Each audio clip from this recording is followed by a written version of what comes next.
Action. Amina Voss.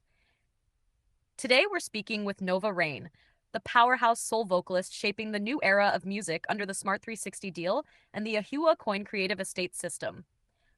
Nova, thank you for joining me. Thank you for having me, Amina. It's an honor. This is bigger than music. It's culture, law, heritage, and economic redesign. I'm glad to be a part of this foundation.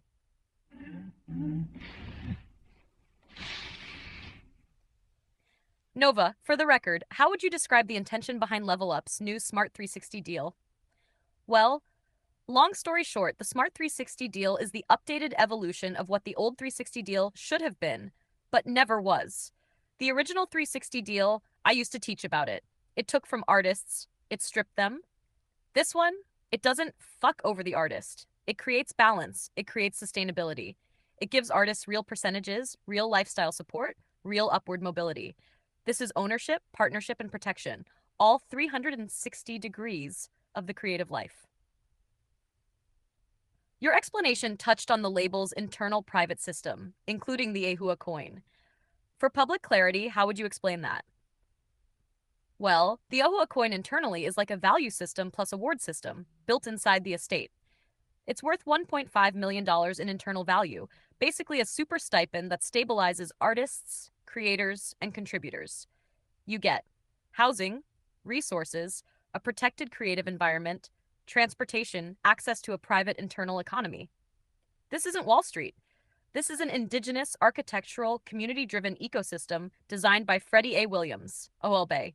The plan is, once the label's revenue structure reaches key milestones, the AHUA Coin will be able to enter the crypto space legally, under crypto law and indigenous economic frameworks. There is a legal and historical element behind the label's foundation. Can you expand on that for the readers? Yes. This entire structure, magazine, label, estate, has legal roots tied to Article 6 of the U.S. Constitution and Title 25, Indigenous Affairs. Freddie is advocating for Indigenous intellectual property, creative rights, and journalism protections, all tied to his long-standing work since founding Level Up magazine in 2008.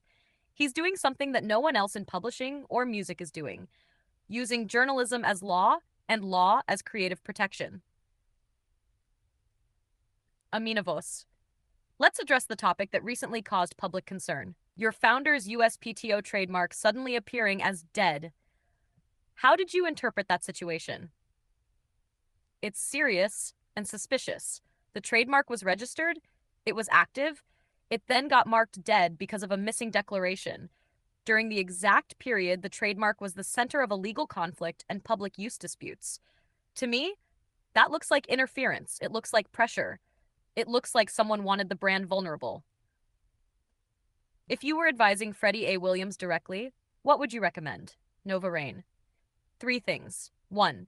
Reinforce the trademark legally, immediately, even if it means reopening filings under Indigenous law jurisdiction, not just federal. 2. Document every infringement, names, dates, receipts. He has the archives. Use them. It's evidence. 3.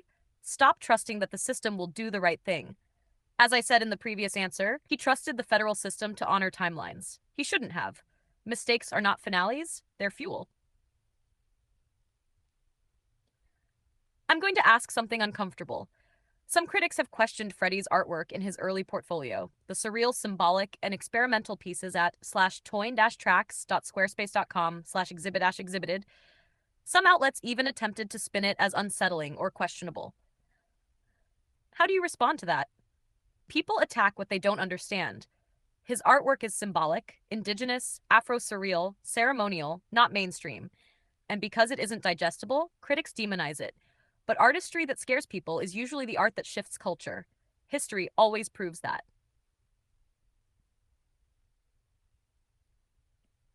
Last question, and it's the hardest. What is the founder's biggest mistake so far? His biggest mistake was believing the system would respect Indigenous timelines, Indigenous creators, or Indigenous ownership. He spent too much time trusting paperwork and not enough time applying pressure. But let me be clear, a mistake is not a defeat. A mistake is the push-off point for greatness. And this next chapter, he's not moving quietly anymore.